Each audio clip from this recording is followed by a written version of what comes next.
Hi, my name is Haley Rader, and I'm the team lead for this semester's social entrepreneurship project. This project has been all about the mortgage industry. As a biology major who rents, I have no experiences with mortgages, so I knew nothing about them. And now I can say, thanks to the extensive knowledge of my team, I probably know too much. This semester, we've shared lots of laughs, puzzled looks, deep sighs, and epiphanies as we have pieced together this recommendation. We bonded over salsa dancing, dominating team culture night, and discovering Ty's alter ego. It's been super fun to get to know all of these incredibly talented and driven individuals. And I'm so proud of all of their hard work, and I'm excited for them to share their recommendations tonight. So without further ado, I'd like to welcome Team MetaFund.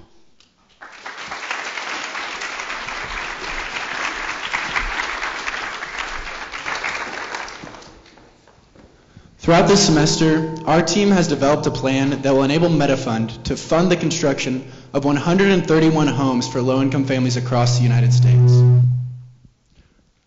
Home ownership is a crucial foundation for low-income families as they seek to find a path out of poverty. Low-income families who invest in home ownership typically have a net worth that is $70,000 higher than low-income families who rent their homes. And this isn't just a number. This has a direct correlation with health and education statistics for the children of those families. At the beginning of this semester, our inventor Blake Trippett came to us with the goal of expanding MetaFund's impact in the area of affordable housing for these families. By conducting over 50 interviews and working with financial experts in both the private and public sector, we have developed a plan that will set MetaFund up to purchase 460 mortgages in just 5 years, more than doubling their current size. Hi, my name is Tyler Gaywood. I'm a senior studying international business and economics. Hi, my name is Alicia Jones. I'm a junior studying international area studies, business, and Spanish. Hi, my name is Jessica James. I'm a junior studying economics and mathematics. Hi, my name is Maria Primoretz, and I'm a senior studying international business, entrepreneurship, and German. We'd like to thank our team lead, Haley Rader, our inventor, Blake Trippett, our mentor, Tom Appel, and our fellow, Michael Rath. MetaFund is a nonprofit community development financial institution that has invested over $200 million into underfunded communities. In 1977, the United States government passed the Community Reinvestment Act, or the CRA for short.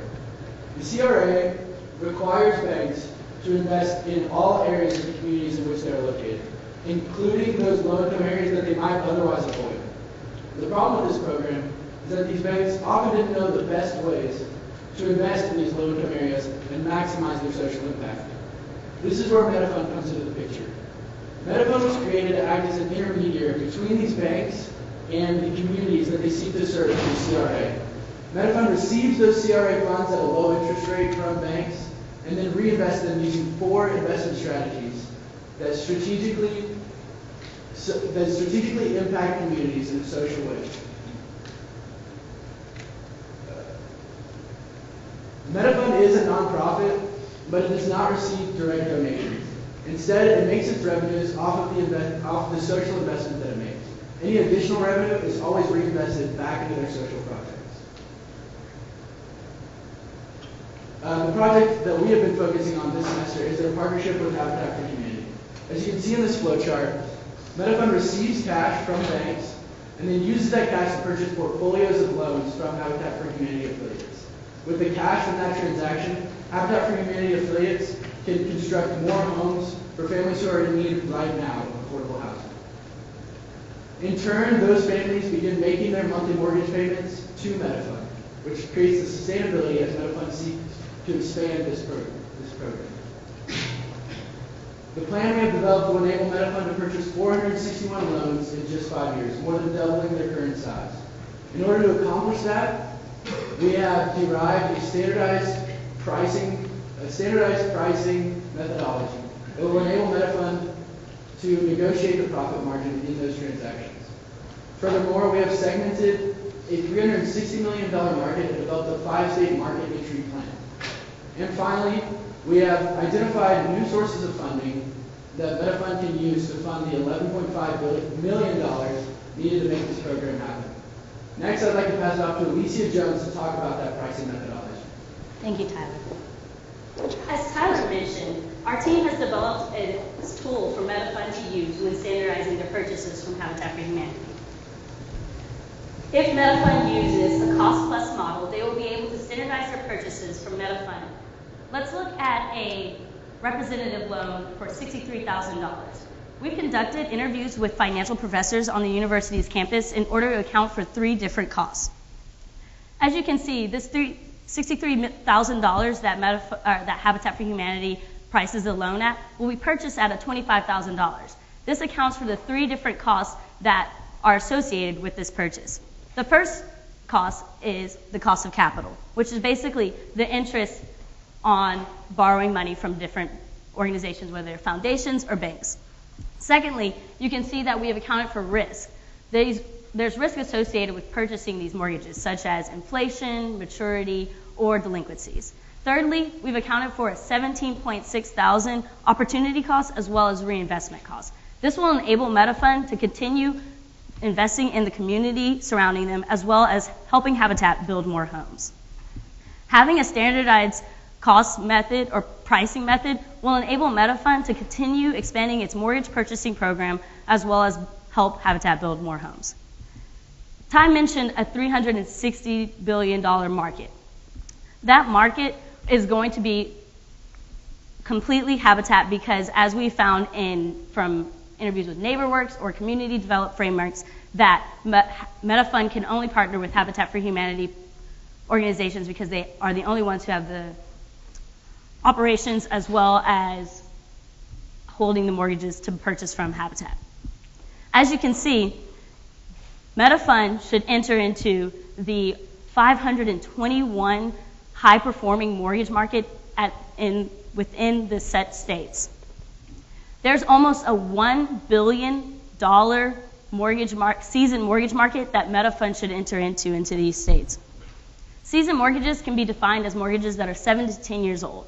The reason why MetaFund prefers seasoned mortgages is because they have the highest rate of profitability as well as the most history on their payment purchases.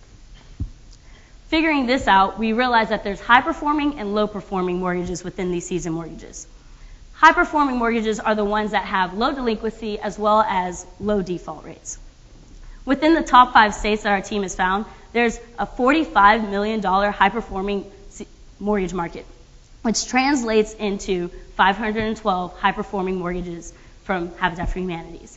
We picked these 5 states because they meet the partnership metric that we have found with interviews from marketing professors as well as state support organizations from Habitat for Humanity. In order to expand the market, however, MetaFund will have to acquire more funding. In order for MetaFund to acquire more funding, Jessica has found different organizations and banks that will help MetaFund do this. Jessica is going to explain how to acquire more funding for MetaFund. Thank you, Alicia. One of the main challenges facing MetaFund in the expansion of this program was finding new sources of low-cost capital. However, we have found there's $271 million available per year for partner banks in our 5 target states, which is more than adequate to capture the entire $45 million seasoned mortgage market within those states. Going forward, we believe that partnerships with banks, the fulfillment of CRA credit, is still the best funding source for MetaFund because of the affordability, availability, and applicability of the funding source. This is the largest capital source we explored, the lowest cost, and we believe the most directly relevant to MetaFund as an institution, with the least amount of direct competition with other nonprofits. The form of these partnerships with banks can take is conventional loans or equity equivalent investments, or EQ2s. An EQ2 is an equity-like investment, meaning that it's rolling term with indefinite maturity that allows a bank to leverage its CRA credit. For example, with a $1 million EQ2 that composes 50% of the CDFI's total equity, that bank could take 50% of the credit for all the loans that CDFI makes to its community. So that CDFI made $7 million in loans, that bank could receive $3.5 million of CRA credit for its initial $1 million investment. These loans, EQ2s, are among the lowest cost sources of funding on the market. Current interest rates are between 1.1 and 2.5%. However, we are in a rising interest rate environment. Nevertheless, we believe this will continue to be one of the lowest cost sources of funding, between 5 and 8% below the market rate going forward, according to interviews with CRA officers. To meet MetaFund's capital need, it needs to partner with about one partner bank per portfolio. One bank partner will yield one EQ2, which for an institution MetaFund size is on average $1.37 million. 150 loan portfolio is about $1.26 million. So roughly one EQ2 for every portfolio. In the event that MetaFund is not able to partner with banks at this rate, we have identified two other sources of funding you can access: foundations and a program from the federal government. Foundations can provide program-related investments, or PRIs, which are essentially philanthropic loans offered at a below-market rate. And the federal government can offer grants through its Capital Magnet program, which provides awards for economic development and affordable housing initiatives. We still think CRA will be more than adequate for MetaFund's needs, however, because the total pooled CRA funds exceeds the other two pools combined. Although there is no federal minimum requirement as the amount banks must allocate towards CRA, there are guidelines that have been developed by experts within the mortgage industry. And using those guidelines, we've estimated there's about $3.3 billion per year nationwide available to CDFIs. Intermediate and large-sized banks hold 90% of these funds, and this bank size also has the most incentive to care about CRA, which is really only relevant if you want to expand or need to maintain your reputation because you're in the national spotlight. So we believe that partnering with the intermediate and large banks should be MetaFund's primary goal. To tell you more about how all of this will impact MetaFund's financials, here's Maria. Thank you, Jessica. An average portfolio will generate $1.14 million in surplus over its lifetime and fund 14 additional Habitat homes. An average portfolio consists of 50 loans with $63,000 remaining principal balance, as well as 21.5 years left till maturity. Such portfolio requires an initial investment of $1.26 million. For a Habitat affiliate, that means $1.26 million in cash now that they can use to build 14 additional homes in underserved communities. These portfolios will generate enough revenues to fully cover the initial investment cost on its own by 12th year and generate $1.14 million in surplus during the remaining years till the maturity. Therefore, MetaFund should purchase 9 portfolios over the next 5 years that will generate $10.3 million in surplus by year in the time of their till the maturity. Apologies. These portfolios will require a total investment of $11.5 million. That means that multiple Habitat affiliates will have the opportunity to provide a total of 131 families with the opportunity of becoming homeowners. As the portfolios are able to sustain itself on its own, therefore these portfolios and this program will be able to generate enough revenues to fully cover the total investment costs by 2031 and generate a surplus of $10.3 million in the next years to come. This $10.3 million can be used to reinvest into further social impact. To double its operational size by 2022, MetaFund should follow a recurring expansion plan. That means that through our interviews with Habitat directors, our team has concluded that MetaFund should enter each market by first attending a state support organizations conference in that market. That will provide them with an opportunity to approach affiliates, form partnerships, as well as look for partner banks in those markets. Through our calculations and our interviews, we estimate that it will take about 2 years' time for MetaFund to fully capture the market in Nebraska. That means that by 2020, they will be able to move into Louisiana and then further into Florida as of 2022. Moreover, MetaFund should hire a full-time assistant that would help them sustain the growth of their operations. To conclude, MetaFund should expand into Nebraska, Louisiana, Florida, Tennessee, and Indiana by purchasing 9 portfolios over the next 5 years and hiring a full-time assistant to sustain its growing operations. These recommendations will result in 131 families having the opportunity of becoming homeowners. We have provided MetaFund with a standardized pricing tool that would enable them to generate $10.3 million over 26 years that will be used for reinvestment into social causes. We have developed a market entry strategy that would allow them to enter each of the 5 targeted states by partnering with Habitat affiliates. And finally, we have identified 3 sources of funding that MetaFund can use to finance their $11.5 million social investment. And now we would like to open the floor to questions.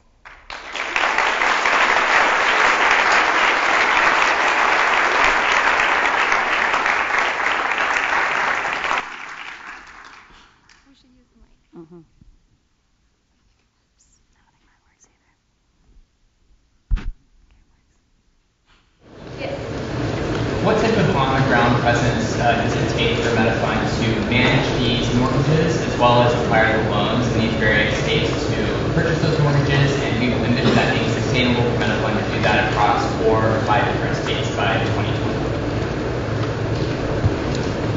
Yeah, so your question was about the management of these loans on the ground and kind of the hands-on activity that's required to manage these loans. Yes, it is a very rigorous process, especially considering MetaFund employs a borrower-centered approach, meaning they often forgive delinquencies and work with borrowers to create payment restrictions. So currently, MetaFund has a full-time employee that devotes 90% of her time to managing these loans and structuring those payments, as well as going physically to the affiliate and for the acquisition and sorting through the paperwork to ensure that all their files are in place.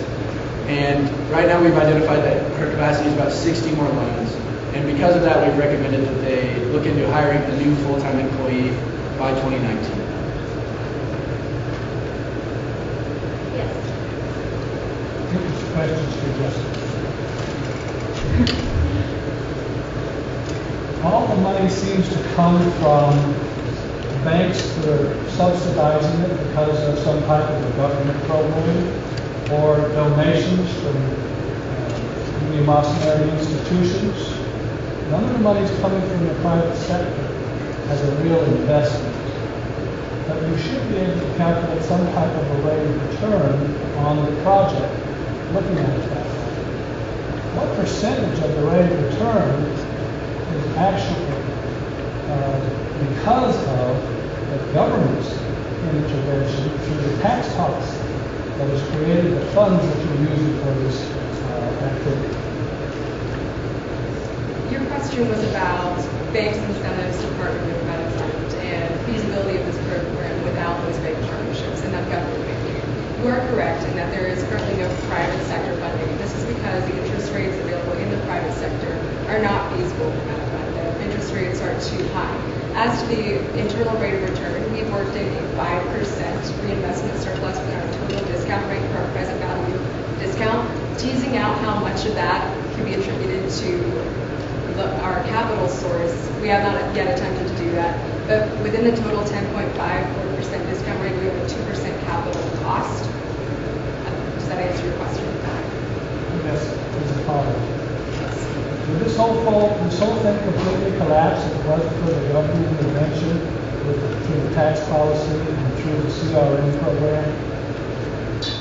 Your question is about how much is available in alternative sources of funding. So that aside from the government mandated CRA through the banks, the 2 other sources of funding we looked at were the federal government itself through grants and private foundations. Private foundations providing PRIs for economic development and home financing initiatives is a $46 million pool annually.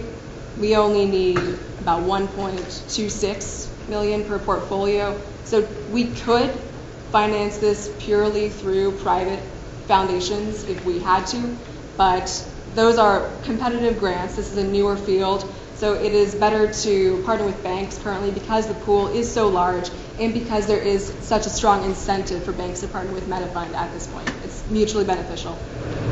So I shouldn't look at this as a business activity.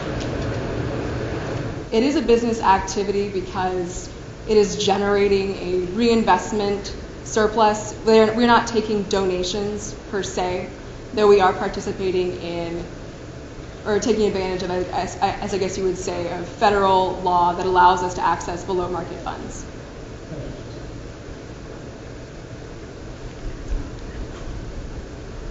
Yes. I had a very simple question. I saw your plan very well. But you set your goal was some low. The reality today, the interest rate skyrocket. And maybe the next few years, if your plan goes more along, interest rate will move very fast. And I didn't see your plan anywhere. Tell me, how can you deal with interest rates? So your question is about how to anticipate the future increase in interest rate and account for it and the potential loss on the investment. So actually that's one of the things that we looked at. What would be the allowance for potential loss of MetaFund? And that is built into the risk premiums that we calculated for the discount rate. And so far we have identified inflation risk premium, maturity risk premium, liquidity risk premium, as well as delinquency and default risk premiums, because both of them lead to potential loss or the opportunity cost in investing into this type of portfolios rather than into some other investment opportunities. By working with finance professors, we were able to find specific percentages and use those MetaFund historical data to calculate what the potential percentage of allowance through the discount rate should go towards delinquency and default in order to allow them that wiggle room for the potential loss, but also what the potential loss would be on the inflation as well as liquidity and maturity of these type of portfolios. Does that answer your question? Thank you.